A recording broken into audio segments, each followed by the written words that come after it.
On a February evening in 1928, 23-year-old medical student Theora Hicks looked out from the passenger seat of her date's car and watched downtown Columbus, Ohio pass by.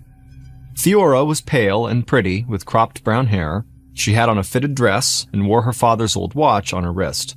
She was wearing a dress that night to go out, but Theora often wore pants, dress shirts, and ties, a fashion trend that some women had embraced in the 1920s to show that certain types of clothes were not just for men. Theora's date turned his car onto a rural road that led out of the city, and Theora watched the buildings of Columbus give way to open fields and farmland. She turned to her date and smiled, and he smiled back. Theora's date that night was a man named Marion Myers. He was significantly older than Theora, almost 35 years old at the time, and he was tall, skinny, and bald. Theora and Marion had met on campus at Ohio State University. Theora went to medical school there, and Marion worked in the university's agricultural department. They had been seeing each other off and on for over a year, but only Theora's closest friends even knew Marion existed, because Theora did not talk much about her personal life. Her best friends knew that Theora occasionally went on dates with Marion, but they thought she never took any of those dates too seriously. And unlike most of her friends, Theora never talked about wanting to meet the right guy or getting married. In fact, some of Theora's friends had started to wonder if she even liked men at all, and they thought maybe seeing Marion was just a way for her to cover up the fact that she was actually interested in women. But her friends could never be sure, because when Theora talked to them about her life, she almost always focused on her dream of becoming a doctor or on the social changes she wanted to fight for that would give women more rights in a society that was still heavily dominated by men. Her friends loved that Theora was passionate about important subjects, but most of them still thought the way she lived her life was kind of strange. Even the fact that Theora was going to medical school seemed totally out of the ordinary to them, because in the late 1920s, women made up less than 5% of all medical students in the United States. In the car, Marion asked Theora how school was going, and she smiled again. One of the reasons she liked spending time with Marion was that he believed she had as much right to be in medical school and to become a doctor as any man did.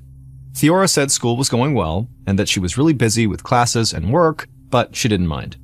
Theora had worked hard in school her entire life, and she continued to work hard at medical school to achieve her goal of becoming a doctor. And so far, her commitment had paid off. While in school, Theora had spent time working in the veterinary department at Ohio State, alongside one of the most respected veterinarians in the country, Dr. James Snook, who invented a revolutionary technique for spaying cats and dogs. And soon, Theora was going to start working at the campus hospital. Theora believed that any work experience in a medical facility would help her in the future when she was looking for a job, and she thought that having connections like Dr. Snook would lend her credibility in a profession that a lot of people thought women had no business pursuing. Marion pulled his car onto a dirt road that was almost hidden by the fields that surrounded them on both sides. The road was bumpy, and the car shook a little. Theora laughed as she got tossed back and forth in the passenger seat, and then she saw their destination ahead of them. They were going to a shooting range kind of in the middle of nowhere, a few miles outside of Columbus. The place was popular with amateur marksmen and hunters in the area, but Theora and Marion were not going there to shoot guns. The location of the shooting range, and the fact that it blocked the view of people driving by on the main road, had made the open field near the range a popular spot for couples to go to have sex. The range had become so well known for this that people in Columbus had nicknamed it Shirt Tail Alley. Marion drove his car past the shooting range and a little way into the open field and parked. Theora leaned across the seat and kissed him, and then Theora slipped off her dress, Marion took off his clothes, and they climbed into the cramped back seat together. But just a few minutes later, they heard someone pounding on the car door. Theora and Marion froze. Then they heard a policeman telling them both to get out of the car. Theora looked at Marion, and she almost started laughing. She reached into the front seat, and she grabbed her dress. Outside, the policeman stepped away from the car, turned his back, and allowed Theora and Marion to step outside and put their clothes back on. Then, after they were dressed, the officer issued them both a ticket for the crime of fornication which was defined at the time as sexual intercourse between two unmarried people. And the officer told them they would each have to pay a $20 fine, which would have been over $350 in 2023. The policeman told Marion and Theora to go home, and then he got into his car and waited for them to leave. Theora and Marion climbed back into Marion's car, and right away Marion apologized for putting Theora in that situation. Theora said she wasn't angry, and she wasn't ashamed or embarrassed. She believed part of achieving greater rights for women was getting rid of the judgment and ridicule that young women her age often endured when they had sex before they were married. But Theora was not naive. She knew that a lot of people still frowned on things like premarital sex, so much that it was technically against the law where she lived. And even though Theora did not agree with that law, she didn't want more incidents like the one she had just had to adversely affect her future. Theora knew the odds were stacked against her when it came to having a successful career as a doctor, so she didn't want to make her dream any harder to achieve than it already was, and she didn't want to give anybody an excuse not to take her seriously at med school. So, in the months after she got caught with Marion, Theora talked even less about her personal life with her friends, and her friends noticed that Theora didn't go on dates at all anymore. Even when Theora went to parties with her friends and their boyfriends, she never brought a guy with her. But Theora's friends didn't worry about her because she seemed happy, and she seemed even more focused on medical school and her future. And by the beginning of 1929, a few months after Theora turned 24, she felt like her dream of becoming a doctor was actually within her reach. Her classes were still going well, she was training for a new position at the hospital on the Ohio State campus, and there was a chance that she was going to get to help Dr. James Snook, the respected veterinarian she had worked with, on a book he was writing. And so, even a lot of Theora's friends and family, who had wondered why she had gone to medical school in the first place, started to believe that Theora was close to achieving her dreams.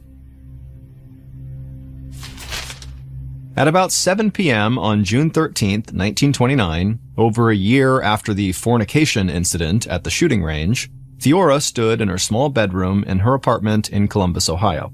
She was reading a letter, and she felt her heart beat a little faster.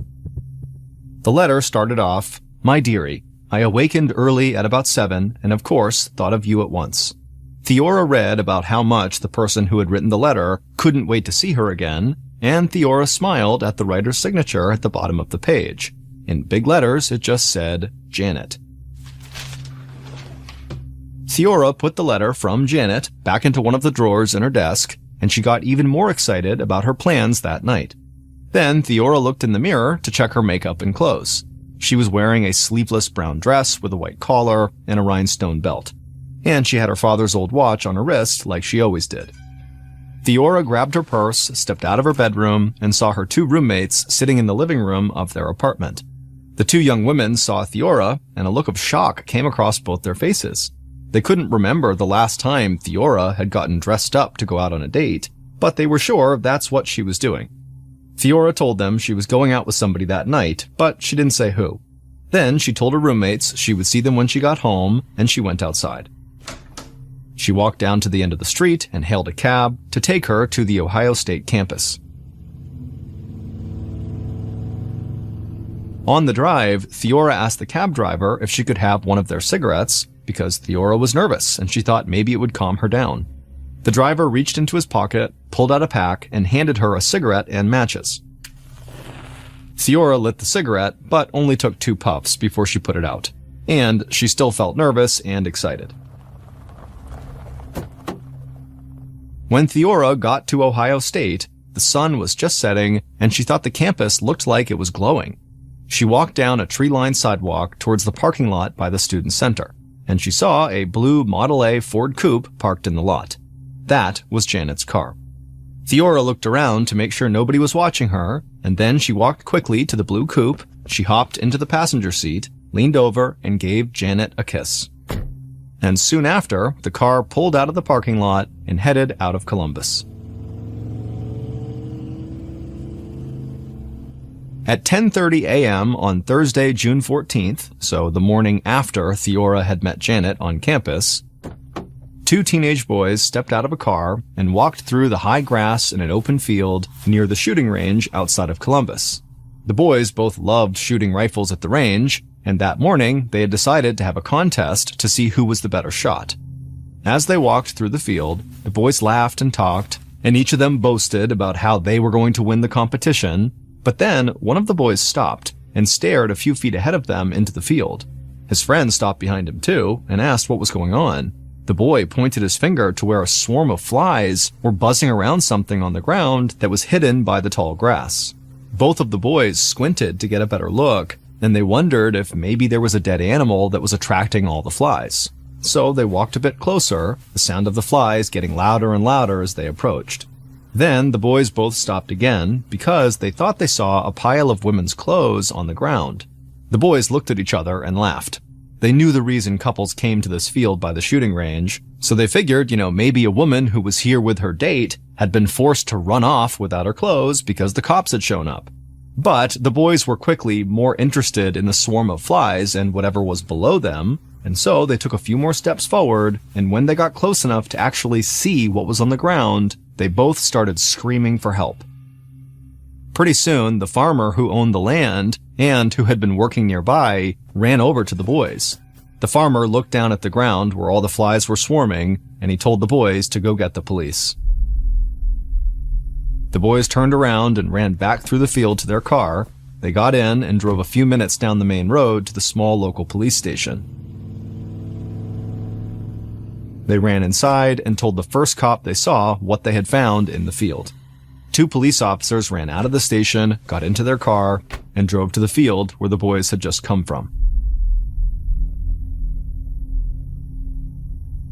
About an hour later, Detective Otto Phillips of the Columbus Police sat at his desk going over some notes on a case he was working. Phillips's phone rang, and he answered it. A police officer from a small department outside of the city was on the line. He told Phillips that a body had been discovered in a field near the shooting range, and the local police needed help. Phillips hung up the phone and put away his notes from the other case.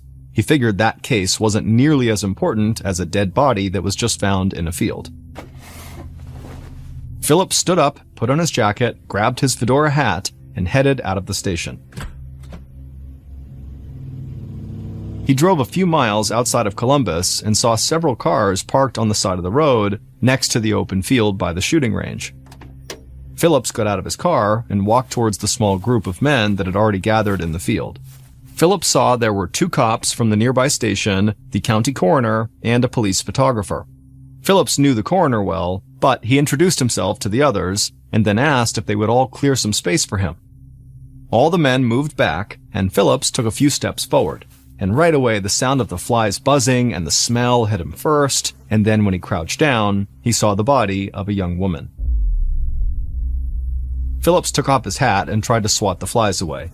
Then he leaned in closer to the body. The victim was lying on her left side, and her face was on the ground. Her right arm was stretched out in front of her, and it was very badly bruised. Phillips knew this shooting range was like a lover's lane for young couples. So his first thought was that this crime scene could be the horrible result of an argument that this poor girl had had with her boyfriend. Phillips stood up and called the coroner and the other officers back over. The other officers said they had not located a weapon of any kind in the area, and they also said they had not yet found any identification of any kind on or near the victim. The coroner pointed out to Phillips that the victim's watch had stopped at 9:58. He thought that was probably close to the time that she had been killed the night before. The victim's head, face, and neck were covered in blood, and so the coroner said he would run some blood tests when they did the autopsy. But in police investigations in 1929, blood tests were basically only used to determine 2 things: if the blood belonged to a human or an animal, and what the blood type was if it was found to be human blood. But a lot of people share the same blood type, so Phillips knew a blood test could not identify a specific person. So as Phillips stood there in the middle of the field, he had no idea who he was looking at, and the test the coroner was going to run would not make that any clearer. But Phillips had to figure out who this young woman was before he could even start thinking about who might have killed her.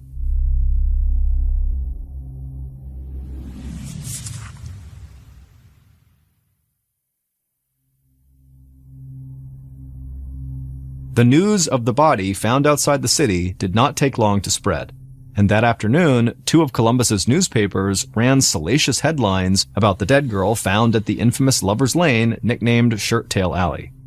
Normally, Detective Phillips hated those kinds of headlines, and he couldn't stand that newspapers often put wild theories in their articles before anything was even known about a case. But that afternoon, Phillips thought the attention-grabbing newspaper stories might actually help him figure out who the murder victim was. And Phillips would be right. Not long after the newspapers went out that day, 2 young women arrived at the Columbus police station. They said they had seen the articles about the body found in the field, and they were worried it was their roommate, because she had gone out the night before, but never came home. Phillips thanked the women for coming in. Then he asked them if they would go with him and another officer to the mortuary where the body had been taken to see if they could identify the victim, and the women agreed to go. So the women took a short drive with Phillips and the other police officer. Then they walked into a cold, quiet room in the mortuary. The officers led them to a table to see the body, and the women stood there in shock. They hugged each other and started crying. The victim's face was mangled and bloody, but they could still see it was their roommate, Theora Hicks. Phillips said he was sorry to put the women on the spot when he knew how upset they were, but based on where police had found Theora's body, his instinct was that whoever had killed her was most likely a man she was seeing. So Phillips asked if they knew who that man might be. The women talked to each other for a second, and then one of them told Phillips that they knew Theora had gone out on a date the night before, but that she was very private about her personal life and almost never talked about who she was actually seeing. But the woman said there was one guy who Theora had always seemed to go back to in the past, and that was an older man named Marion Myers. Phillips thanked the women again for all their help, and then he and the other officer took them back to the station. Later that night, Phillips began looking into Marion's background, and it didn't take long for him to think this guy was the perfect suspect. Phillips learned from the officers at the small department outside of Columbus that a year earlier, Marion had paid a fine after he had been busted for fornication. Phillips also learned that Theora had been in the car with Marion when police found him, and that the incident had taken place in the same field where the teenage boys had discovered Theora's body. Early the next morning, so June 15th, the county coroner was sitting in a small office at the mortuary, putting together notes from Theora's autopsy. Then he heard footsteps outside the office. The coroner put down his pen, got up from his desk, and walked out of his office. And he got startled when he saw a tall, skinny, bald man pacing back and forth. The coroner asked why the man was there, and the man looked at the coroner and said he wanted information about the dead girl police had found at the shooting range. The coroner asked who the man was and why he thought it was okay for him to be there, but the man just kept pacing and asking about the dead girl. So the coroner just turned and rushed back into his office and called the Columbus police to tell them what was going on. But by the time the coroner hung up and walked back out of the office, the tall, skinny, bald man had already disappeared. But when the coroner described this man to the police, they were certain it was Marion. And Detective Phillips was already planning to bring Marion into the station that day. Not long after the call from the coroner, Phillips sent officers to the house where Marion lived on the Ohio State campus to get him and bring him in for questioning. The police found Marion at the house and quickly drove him to the station. Marion was already Phillips's prime suspect, and his bizarre behavior at the mortuary just made him seem even guiltier to Phillips. Phillips led Marion into a small interrogation room. It was a cool day, and it had been raining, but Marion looked hot and sweaty. Phillips asked Marion about his relationship with Theora. Marion said they had dated on and off for a couple of years, but they were not dating anymore.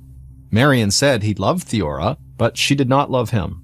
And he was sure that she was seeing someone else even when they were together. Phillips asked Marion where he had been on the night of Theora's murder. Marion said he had nothing to do with what happened to Theora. Then he proceeded to stumble through a story about everything he had done on the day of the murder to prove that he had an alibi.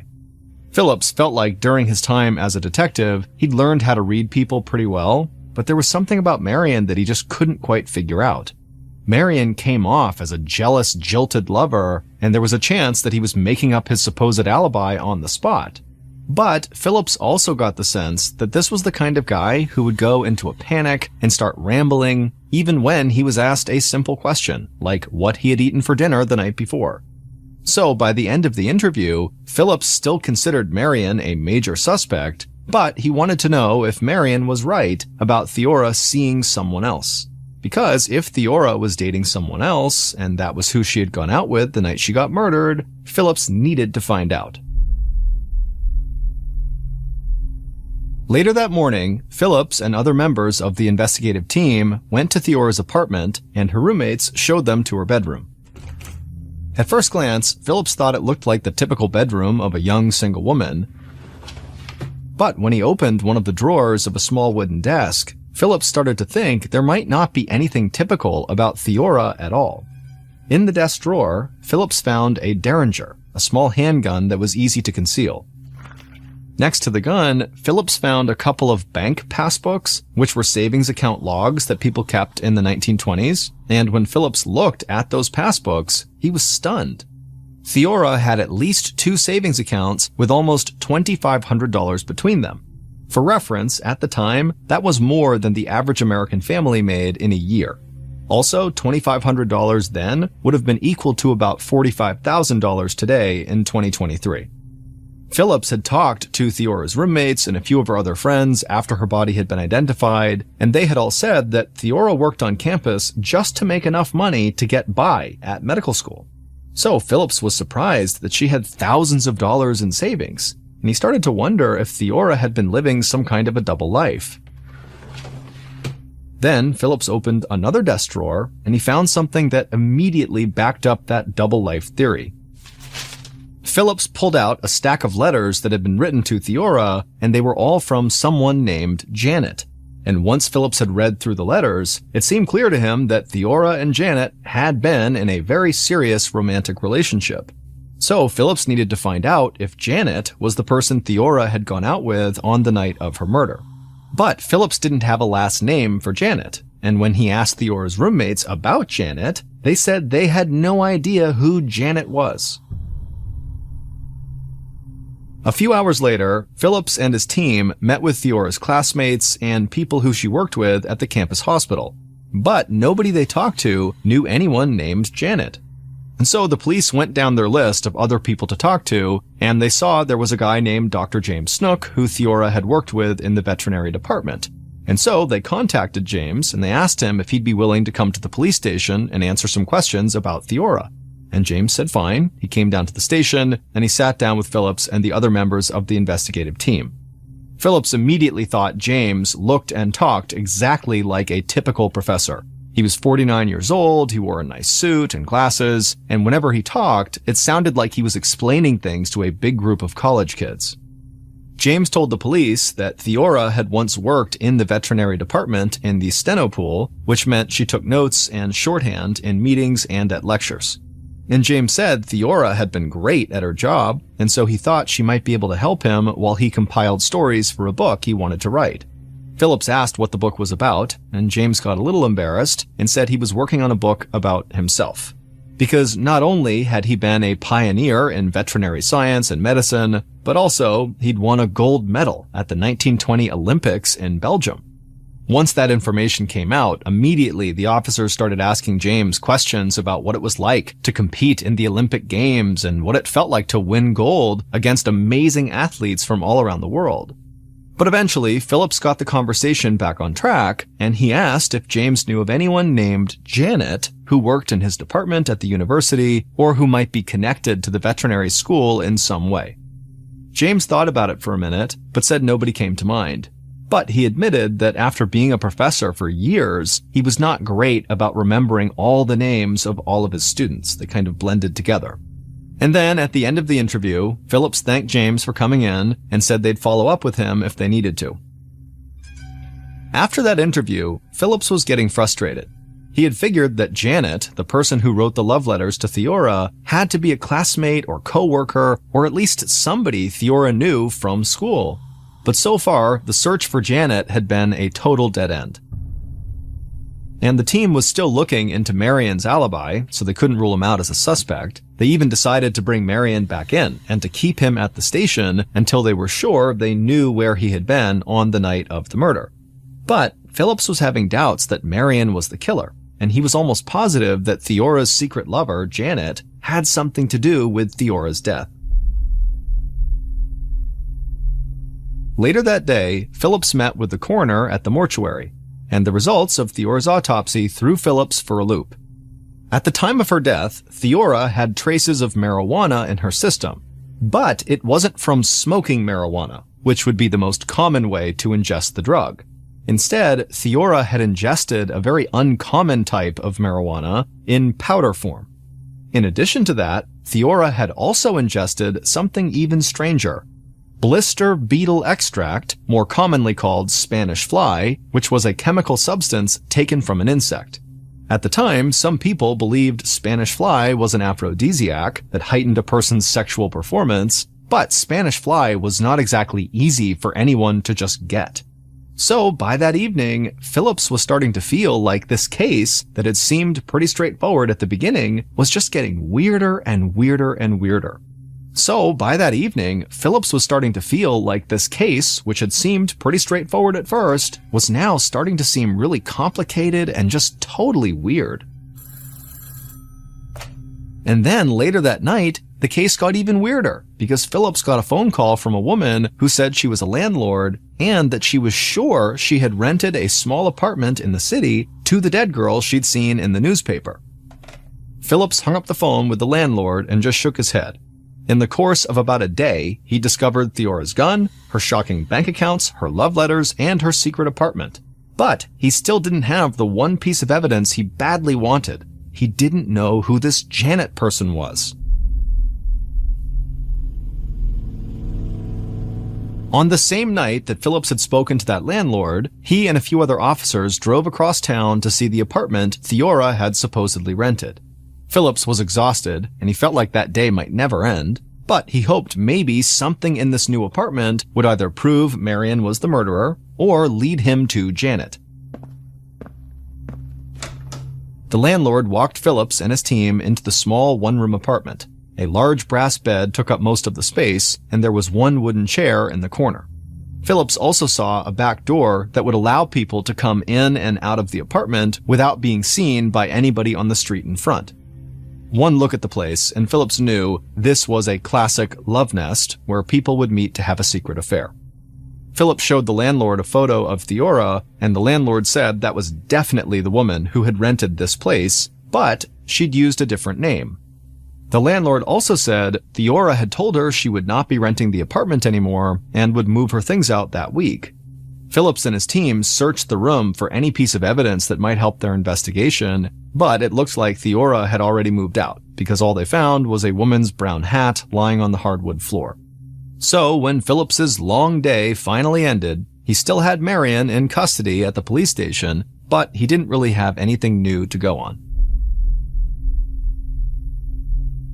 In the days following Detective Phillips's visit to Theora's secret apartment, police were able to corroborate almost all of Marion's alibi for the night of Theora's murder.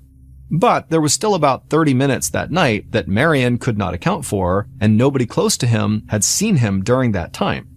30 minutes was long enough for Marion to have driven Theora out to the field by the shooting range and to have killed her, so Marion remained a prime suspect. Then, even though the investigation into this case had only been going on for a few days, the county prosecutor started to put a lot of pressure on Phillips and his team. The county prosecutor was new, he was young, and so the police figured he just wanted to make a name for himself by bringing a big-time murder case to trial. But the county prosecutor pointed to the continuing stories in the newspapers that were spreading wild rumors about a maniac roaming the streets of Columbus who wanted to hunt down more young women. So the prosecutor said this case needed to be closed soon before there was complete panic across the city. Detective Phillips agreed with that, but Phillips was convinced he wouldn't be able to close the case until he found this Janet person, the person he was sure was having an affair with Theora when she was killed. So Phillips and his team kept interviewing new people connected to Theora, and they circled back around to talk to people they had already met with to see if maybe they had missed something the first time they spoke. Then, just after 11 a.m. on June 18th, so 5 days after Theora's murder, police brought a woman in who they hoped could move the investigation forward. The young county prosecutor would lead the interview. He asked the woman a series of questions over the course of 4 hours. And when the woman was tired and worn down, she said something that made Phillips and the prosecutor rethink the entire investigation. What they heard in that interview would finally lead Phillips to his Janet, and the police would discover who had killed Theora. Based on the interview led by the county prosecutor of that woman, evidence found at the crime scene, and interviews conducted throughout the investigation, here is a reconstruction of what police believe happened the night someone murdered Theora Hicks on June 13th, 1929. On that day, at about 9 p.m. at night, Janet's blue coupe pulled into the parking lot near the Student Center on the Ohio State campus. Janet was wearing pants, a dress shirt, and a tie. Janet was nervous and kept glancing back and forth to make sure nobody was watching the car. Then Janet saw Theora walking towards the parking lot. Theora got into the car, gave Janet a kiss, and they sped away from the university. A few minutes later, Theora found herself staring out at fields and farmland as they headed to the shooting range outside of the city. Theora knew this drive well, but something felt a little different that night. She felt a little lightheaded and maybe a bit confused. Still, she was excited to be going back to the shooting range. She had avoided it ever since she got caught by the police there over a year earlier, but she figured with as dark as it was going to be that night, the police wouldn't find them. Janet eased off the gas and turned onto the road that led past the shooting range and parked in the field nearby. Theora looked over at Janet and smiled, but Janet just looked away. Theora's head started to feel even lighter than it had on the drive over, and her face was starting to feel flushed and hot. Then Janet turned to her and said something that made Theora very angry. Theora snapped a comment back, and then before long, the two were arguing. Theora was livid, and she shouted at Janet, and then Janet screamed even louder back, and before long, Theora just felt so lightheaded and so angry that she just wanted to get some air.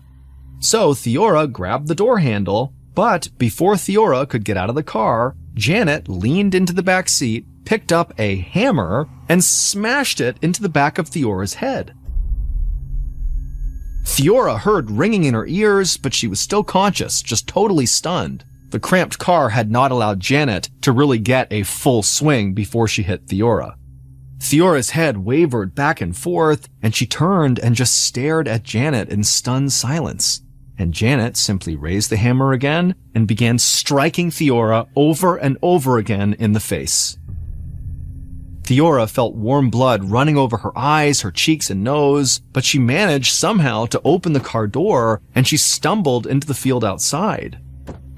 Janet flung the driver's side door open, rushed around the car, grabbed Theora by the arm, then Janet raised the hammer high and brought it down again on the back of Theora's head. Theora slumped forward onto the ground. Her arm hit the ground hard in front of her, and her watch actually broke. Janet just stood there, staring down at Theora as blood began to pool around her, and Theora was still moaning and gasping for air. Janet thought that sound was absolutely horrible, so Janet dropped the hammer, took out a pocket knife, crouched down, and slit Theora's throat. Theora would die in that field. Then Janet grabbed the hammer off the ground, ran to the car, tossed the hammer and knife into the passenger seat next to Theora's purse, and then Janet sped away from the field and back onto the main road. Early the next morning, Janet went to the secret love nest and almost completely cleaned it out. Then Janet drove the blue coupe to the Ohio State campus and got the car washed by the custodian who worked at the university's veterinary school, where Janet was a professor. Dr. James Snook, the Olympic gold medal winner and widely respected veterinarian, was Janet. He had murdered Theora. It would turn out that James and Theora had been having an affair for years, but they had gone to great lengths to keep it secret. And so after Theora had gotten caught fornicating with Marion at the gun range, it really frightened James that they might get caught having their affair, and so she and James worked even harder from that point on to completely cover their tracks.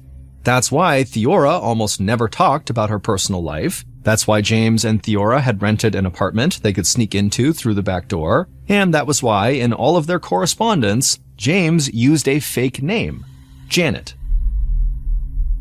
Ultimately, Theora wanted James to leave his wife for her, and she would get jealous and angry when he spent time with his family. And so sometimes Theora would go out with Marion just to try to make James jealous. But Theora did always hope that she and James would somehow work out their problems and be happy together. And in the days leading up to the murder, James had said that he did not want them to rent that secret apartment anymore. So Theora thought that meant maybe James was finally going to tell her that he was leaving his wife and that they could bring their relationship out into the open. But James had absolutely no intention of doing that. He was not about to leave his wife. He just wanted to stop renting the apartment with Theora. And he worried that when he told Theora this, she would end up telling his wife everything about their affair. So James decided to kill Theora. It turned out James's gold medal in the Olympics was for pistol shooting. So he was very familiar with the shooting range outside the city, and he would still go and practice there sometimes. He thought the shooting range's reputation as a sort of lover's lane would provide him cover and make it look like the murder was the result of an argument between a young couple. On the night of the murder, James was a little bit hesitant, but when he told Theora he was going to be going away for a while with his family, Theora snapped and got really mad. And so James just reached back into the back seat, grabbed the hammer, and followed through with his plan. But James got caught because the woman who spoke to Detective Phillips and the county prosecutor at the police station was James's wife. The police had brought her in because they had begun to suspect that Theora was more to James than just someone who could help him with his book. And they wondered if maybe James's wife had killed Theora in a jealous rage. But after hours of being interviewed, James's wife revealed that James had left the house and been gone for a long time on the night of Theora's murder. And so police dug deeper into James's background, and they discovered that James had been taking amounts of money out of his bank account that matched the amounts in Theora's passbooks. They also learned that James had easy access to the powdered marijuana and the Spanish fly that Theora had ingested because at the time, both of those substances were used in veterinary medicine. But it was never determined if James had drugged Theora or if she had taken the substances willingly. When Phillips and the county prosecutor brought James in to be questioned again, he would first admit to being Theora's secret lover, Janet, and then he would ultimately confess to murdering Theora. James was found guilty of murder and sentenced to death. In February of 1930, so less than a year after James had killed Theora, he was executed in Ohio in the electric chair. IQ, which stands for intelligence quotient, is a measure of someone's intelligence. To find your IQ, you need to take an official IQ test, which gives you an IQ score. The vast majority of people will score about 100 as their IQ, and so that's considered to be the average intelligence for any given person. But a very small number of people will score somewhere between 130 and 160, and so that's considered to be a very high IQ. Those are very, very gifted people. And then there is an even smaller group of people that score above 160. And so that is the genius class. Anybody who scores above 160 is literally a genius. To give you a sense of just how rare that is, Albert Einstein, who is largely considered to be one of the smartest people to have ever lived, he was not even considered a genius, at least not by his IQ. He was about 160, so right on the cusp of geniusness. But as we will learn from this story, having an exceptionally high IQ does not make you immune to making unfathomably bad choices. In 1991, 31-year-old Jackie Katarik, who had a genius IQ of 170, so she was smarter than Albert Einstein, she graduated from UCLA Medical School with honors. She completed her medical residency, which is like a multi-year apprenticeship for new doctors, at Cedars-Sinai Hospital in Los Angeles, which is one of the very best hospitals in America.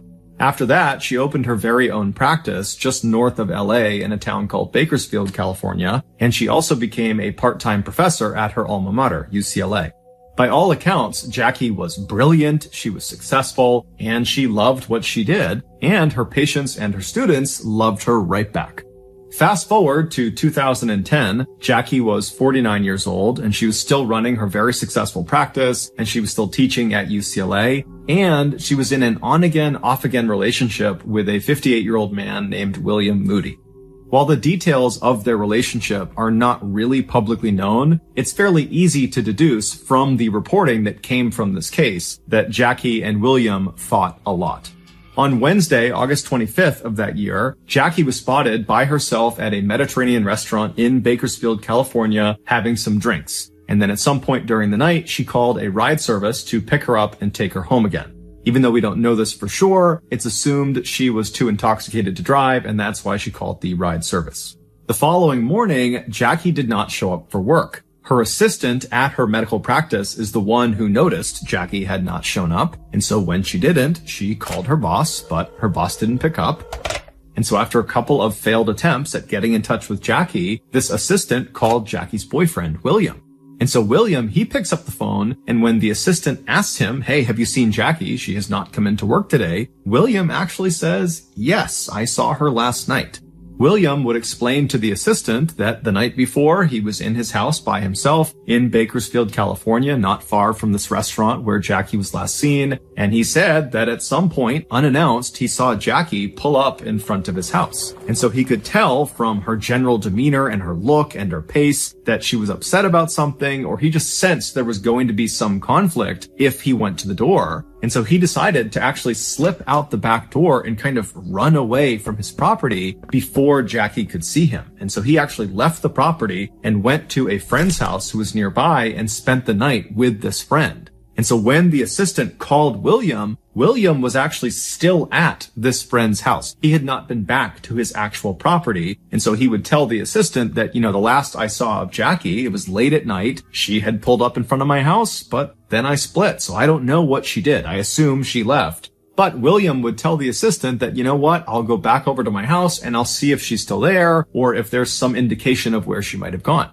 And so William hangs up the phone, he leaves his friend's house and walks the couple of blocks back to his own property. And when he gets there, sure enough, right out front of his house is Jackie's car. Now, William knew his house was locked and Jackie didn't have a key. And so Jackie must just be sitting in her car waiting for him to return. And so William walks up to the car expecting to see Jackie and expecting probably to fight about something. But when he gets up to the car, Jackie's not in there. But her purse, her cell phone, her wallet, that's all over the inside of the car. And so William turns and looks at his house thinking, is she in the house? Did she somehow get in? Is she on the back of the house? And so William just starts yelling out for Jackie as he begins to walk around his house. And so as he goes around towards the back of the house, he's yelling out for Jackie. No one's calling back. And then he reaches the back of the house and there's no sign of Jackie, but he sees there's a shovel on the ground near his back door. And then he looks at his back door and it looks very obviously like someone, probably Jackie, had been using the shovel to try to pry open the back door. Like they were trying to break in, but it hadn't worked. And so William just kind of sees that and then continues walking around the other side of the house. So he's completely walked around the entire property. There's no sign of Jackie. And so he's thinking, okay, I guess she must have gotten in somehow. She's in the house somewhere. And so William goes to the front door. He unlocks his front door. He goes inside. And even though he knows all of his doors have been locked, all the windows are locked, he's kind of on edge because he's thinking she's got to be in here. But he walks through his house and there's no sign of Jackie. And there's no sign that anybody else had been in there since he was last in there. And so he's totally puzzled because it doesn't really make any sense that Jackie's car is out front, but he's thinking, okay, maybe she got here and then she called a ride service and went somewhere else. I'm sure she's fine.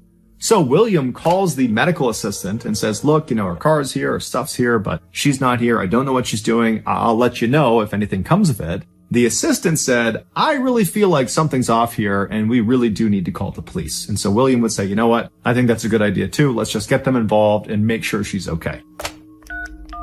And so they call the police, and the police start by going to Jackie's residence. But Jackie's not there, and there's no sign of her. The neighbors haven't seen her. And so the police go to William's household, and they search Jackie's car, and they search William's house and the surrounding area right outside. But there's really no clues as to what actually happened to Jackie. And so after the police talked to a bunch of neighbors and friends and family, they just told William and this medical assistant that at this point, they just need to wait, and that hopefully Jackie will just come out of wherever it is she's hiding or wherever she's gone. Maybe she's upset. Maybe she was fighting with William and she's run off somewhere, but we just gotta wait and see what happens. 2 days later, Jackie was still unaccounted for. No one knew where she was. No one had heard from her. No one had seen her when William's friend went over to his house. William, the day before, so 24 hours after Jackie had been reported missing, he had left the country on a prearranged trip. But he was not being looked at as a potential suspect or having anything to do with Jackie's disappearance, and so he was allowed to go. And so this friend had been asked to go to his property to feed his fish. And so he shows up on Saturday, that's 48 hours after Jackie has been reported missing. He goes inside the house, and immediately he is hit with this terrible smell inside of William's house. And so he's covering his face and he's walking around the house trying to figure out where the smell is coming from. He thinks it could be the fridge. Maybe something's rotting that's fallen out or the door's open or something, but it's not the fridge. He goes to the trash. It's not the trash. He goes to the fish. It's not the fish. He makes his way over to the fireplace and he realizes that's where the smell is coming from. And so kind of reluctantly, he gets down and he kind of smells inside the fireplace, but it's not really coming from the area where the logs would be. It's coming from up in the chimney flue. And so he puts his head down and kind of turns and looks up the chimney, and about 2 feet up the flue, dangling down, are 2 human legs, and they would be Jackie's legs. It would turn out a few days earlier, when Jackie was at that restaurant drinking by herself, she did call that ride service to come give her a ride home, presumably because she was too intoxicated to drive. But before they showed up, Jackie just got into her car anyways and drove to her estranged boyfriend's house. And so she gets there. William, meanwhile, is sneaking out the back and running off to his friend's house. Jackie does not see him. She makes her way up to the front door and presumably tries to knock and get William's attention, but when no attention is given to her and it seems like no one's inside, she decides she's going to try to get into the house. And so the front door was locked, the windows were all locked, she got to the back door, and that was locked, so she tried the shovel and tried to pry it open, but it didn't work. And so eventually, Jackie climbed up the permanent ladder that's on the back of the house. There isn't much online describing this permanent ladder. It could be a fire escape or it could be some sort of lawn decoration, but there was something on the back of the house that you could climb up if you wanted to. And so Jackie climbed up this permanent ladder and actually got onto the roof. And then when she was on the roof, she walked to the center where the chimney was, and there was this cap over the top of the chimney to prevent things from going into the chimney. She removed the cap and then lowered herself feet first into this chimney. Now, it's unclear how quickly she descended this chimney, but eventually she got stuck because the width of this chimney was not uniform. It started fairly wide at the top and then narrowed as it went down. And so at some point, as she went down feet first, she would have gotten completely wedged. It wouldn't have mattered if her hands were above her head or by her side, because either way, they were useless. She couldn't bend her arms, and there was nothing to grab onto, so her arms couldn't do anything. And then below her, there was nothing for her feet to push onto. And so she was totally stuck. And since William was not in his house, he had left, there was no one there to help her. And so Jackie probably started screaming for help, but as soon as she did that, and she exhaled that huge scream, her chest would have constricted from exhaling, and that would have shrunk her chest, making her thinner, and she would have dropped a little bit farther into the chimney. And then when she breathed back in again, her chest would not be able to expand back to its original position because the chimney would be restricting her. It's like this brace that's around her chest that as she gets lower and lower and lower, it gets tighter and tighter and tighter. And so her lung capacity is shrinking second by second. And as her lung capacity shrinks, she would not have had the lung strength to emit a loud enough sound to get anybody's attention. Basically, she couldn't scream. She couldn't take in a big enough breath to scream out. And so she was just stuck in this totally compromised position in this claustrophobic little chimney where she could do nothing but wait and hope maybe William or someone took notice of the fact that she was in here, even though, again, she couldn't get anyone's attention. And so most likely she would have begun rationing her breaths because, again, every time she breathes out too much, she goes farther and farther, making it harder and harder to breathe. And at some point, starting on Thursday night, she would have heard William in the house. He would have been only a few feet away from her, but she can't make a sound loud enough to get his attention.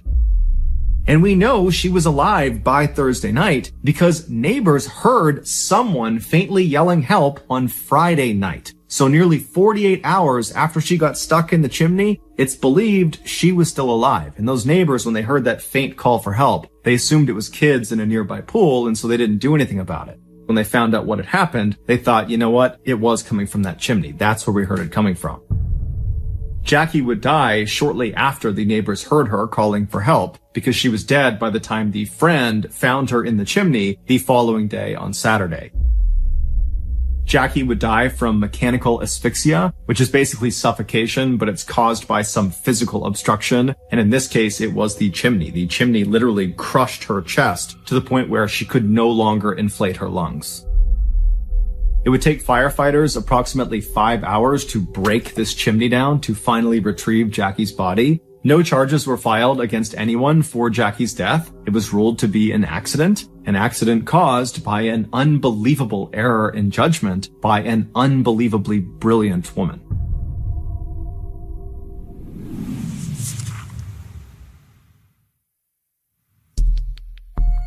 Our next story is called Gold Digger.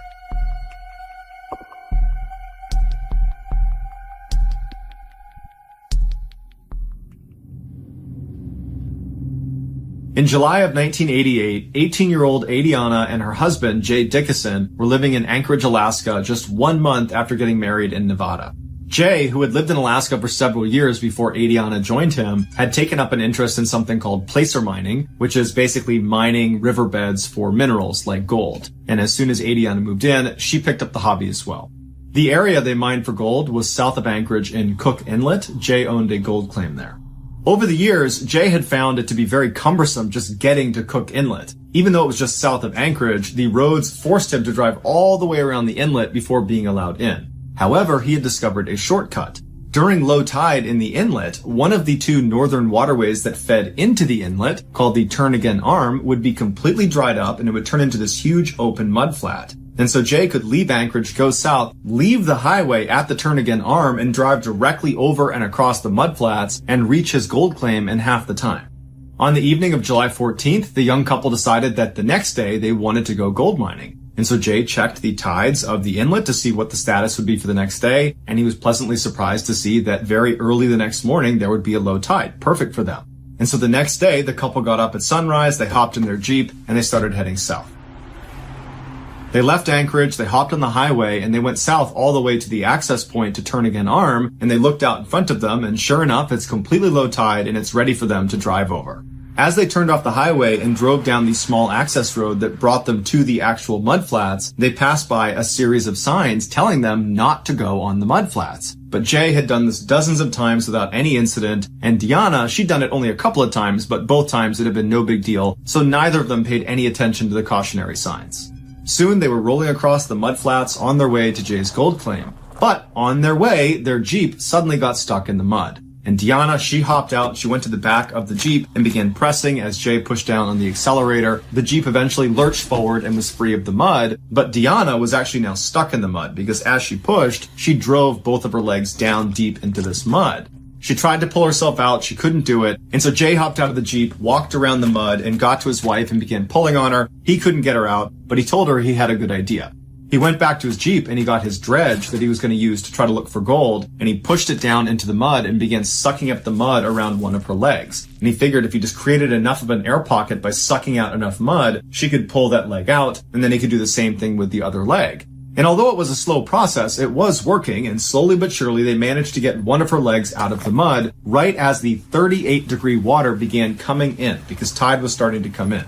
Neither of them were panicking because the dredge was clearly working, and if they could just get her other foot out, it wouldn't matter that the water was starting to come in. They would be able to get back to land, back to the highway, before they got caught in the high tide. And so he put the dredge down next to her other leg, and he began pulling the mud out, and it was working, but then the dredge broke, and he couldn't fix it. And Deanna's starting to panic, Jay's starting to panic. He puts the dredge back in the Jeep, he gets a shovel, and he runs back to his wife and begins frantically trying to dig her out, but he can barely move the mud. It's like it's cement. And that's actually the reason why there's so many signs around these mudflats telling people to not go on them. Because there's a very small window of time between low tide and high tide where the ground goes from being solid and you can drive a car on it to being very soupy, and it's very easy to get stuck in it. But before the tide completely comes back in again, it re-hardens. And so if you're stuck in the mud and you don't get out again before it hardens again, you will remain stuck in the mud and 30 feet of water will come in on top of you.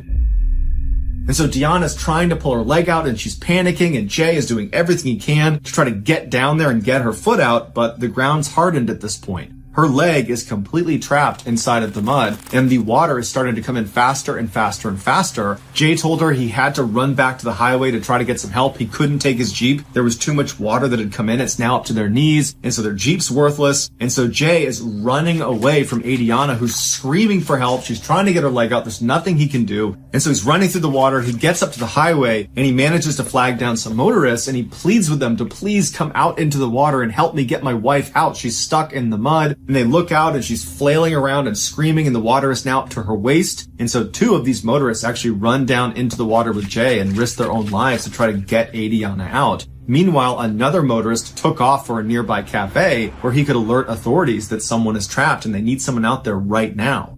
Very quickly, the fire department and the state troopers arrived on scene, and they look out and they see the motorists and Jay trying to pull Adriana out, and the water has crept even higher up on her body. She's screaming, she's panicked, and Mike Opalka, who's one of these state troopers, he immediately ran over to the fire department and he got this big rubber tube, and he charged into the water and ran out to Adriana and grabbed her and said, everything's going to be okay, we're going to get you out of here. And he gave her the tube and he says, you need to start breathing through this, the water's going to be over your head soon.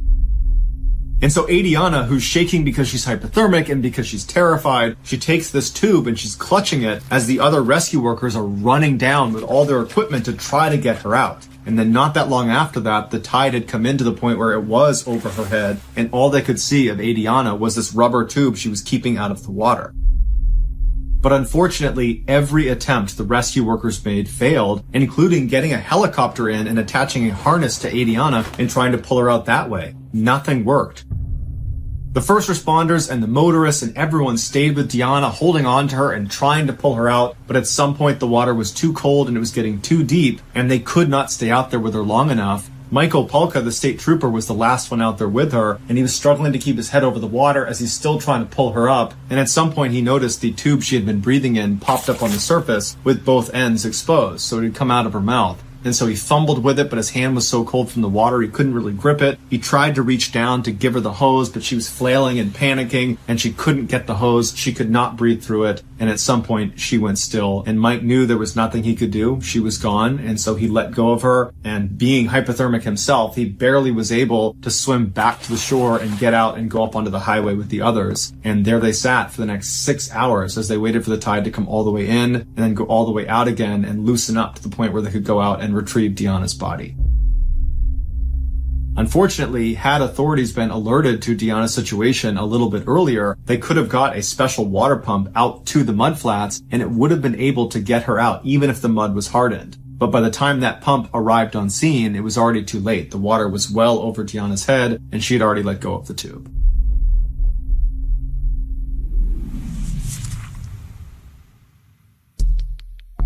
The next and final story of today's episode is called All the Way Down.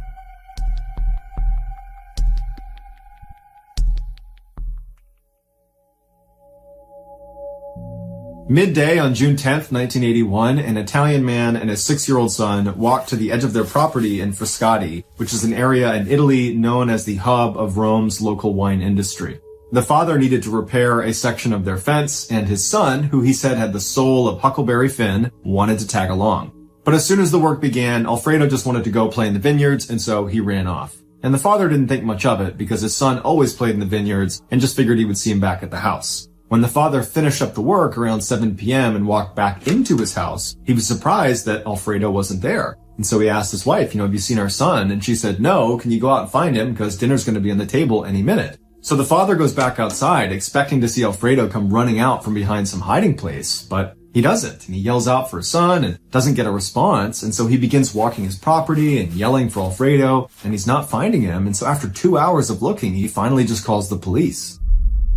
The police arrive, and initially it's just a couple of officers with flashlights, and they spend about 2 hours looking as well. They can't find him, so they call in backup in the form of officers with sniffer dogs, and the dogs began searching the property for another 3 hours, and they still couldn't find him.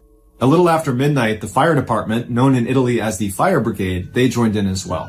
Shortly thereafter, a fire brigade officer was on the edge of Alfredo's property when he discovered a small hole in the ground. It would turn out Alfredo's neighbor had dug an illegal well, which was a common practice at the time, and generally, if you dug one of these wells and you struck water, you would report the well. But if you dug down and you didn't find water, you would just cover it up with a girder and you wouldn't tell anyone.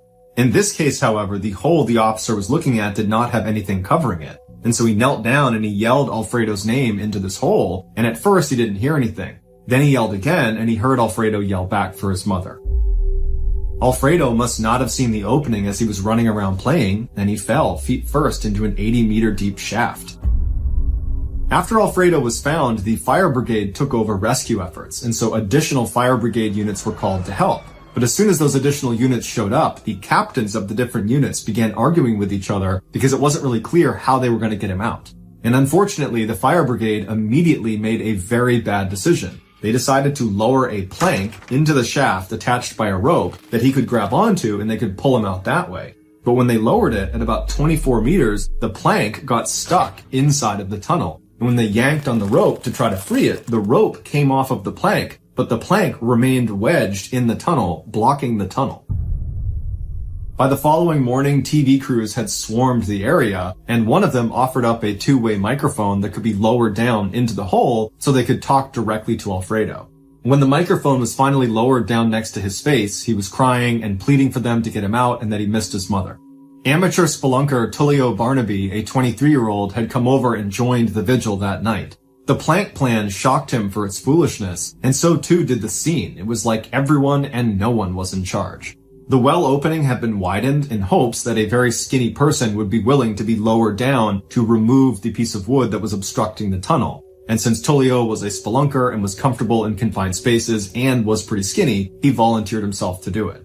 As he was lowered down, he quickly realized the inside of this tunnel was not a straight shot. It was more like a corkscrew. And so because of its windy nature, he was not able to get down to the wood. And so he signaled to go back up again. And when he reached the surface, he didn't have the wood in hand, but he told the fire brigade that because of the windy nature, it's unlikely Alfredo fell all the way to the bottom. He's probably stuck somewhere in the middle, which is a good thing. But we have to be really careful as we pull him out that we don't do anything that unintentionally causes him to slip farther into the hole. Tullio's suggestion was they go out and recruit professional spelunkers to be involved in the rescue because they would understand how to get someone out of such a tight space so far down in the ground. But the fire brigade disregarded his advice and said, we don't have enough time for that. At 6 a.m. the next day, about 12 hours after Alfredo's fallen into the swell, the fire brigade would make another very poor decision. They decided they would drill down another hole parallel to the one Alfredo was in, and they would drill down past the point they believed Alfredo was, at which point they would turn and drill laterally and connect to the tunnel Alfredo's in, grabbing Alfredo, pulling him across, and back up the new tunnel. Tullio objected, and he said the vibrations from this drill are almost certainly going to dislodge the boy and cause him to slip farther into the tunnel. But once again, the fire brigade did not listen to him. The drilling began about 2 hours later, and by that afternoon, Alfredo's plight had become major national news, with every single TV station playing a 24/7 live broadcast of the well, watching the drilling take place. Even the Italian president made a special trip to the well to see how it was going. But the drilling was very slow, and Alfredo, he had that microphone next to his head, and he was crying half the time, and the other times he was just pleading with them to get him out and saying he was cold, or that he was tired, and the rescuers would say, we're gonna be down there to get you, don't fall asleep, we're gonna get you out of there. Finally, after 36 hours, they had drilled all the way down to their intended stopping point, and they began drilling across into Alfredo's well. When they finally broke into Alfredo's well, rescuers rushed in with flashlights and looked up and looked down, and there was no sign of Alfredo. And they called it up to the top and they said he's not here. And then all of a sudden they heard a faint voice coming from all the way down at the bottom of the well. The vibrations from all of the drilling had indeed caused Alfredo to slip all the way to the very bottom. They estimated he was approximately 30 meters below this new parallel tunnel, and at that depth, the temperatures would be freezing, and so now Alfredo, on top of everything else, was facing hypothermia. They quickly lowered the microphone again down to Alfredo, and they told him, "We're gonna get you out of there. We're sorry we dropped you, but we're gonna get you." And Alfredo's voice came back weak. He was tired. He was sore. He was freezing. He was crying. It was like the situation was just getting so much worse by the second, and rescuers knew they had to get to him probably in the next couple of hours, or that was it. And so another skinny man volunteered to go down into the hole, and they lowered him, and he would go all the way down to the bottom where Alfredo was. And he would call up that he found him and that Alfredo was alive. But Alfredo was stuck waist deep in this mud that the guy could not pull him out of. And so every time he'd begin to raise him slightly out of the mud, he'd lose his grip and he would fall back into the mud, going deeper into the mud each time. And after the 7th time of not being able to do it, Alfredo was getting dangerously close to being neck deep in the mud. And so the guy had to be pulled back out again. As soon as he was pulled back out again, more men volunteered themselves to go in there and try to yank him out, but many of them were not able to even get down to Alfredo. They would get stuck along the way. A couple did get to Alfredo, but they said his condition was worsening. He was weak. He wasn't even assisting, trying to get pulled out. It was clear they were reaching the end. Finally, at 6:36 a.m. on Saturday, so 2.5 days after Alfredo fell in, they could not get him to respond on that two-way microphone. And so they sent down a sonar probe and they could not detect a heartbeat, and doctors declared him dead. The next day, liquid nitrogen was poured into the hole to preserve the body, and then 31 days later, they were finally able to extract it. After it was all over, the 25 million plus people that watched this take place live on television were crushed with what happened to Alfredo. There was a general sense that lots of people let this poor child down, which led to his death. But the person who was ultimately held accountable for it was the neighbor, who had illegally dug the well. And so the neighbor was charged with manslaughter and was sent to jail, but their sentence is not publicly available online.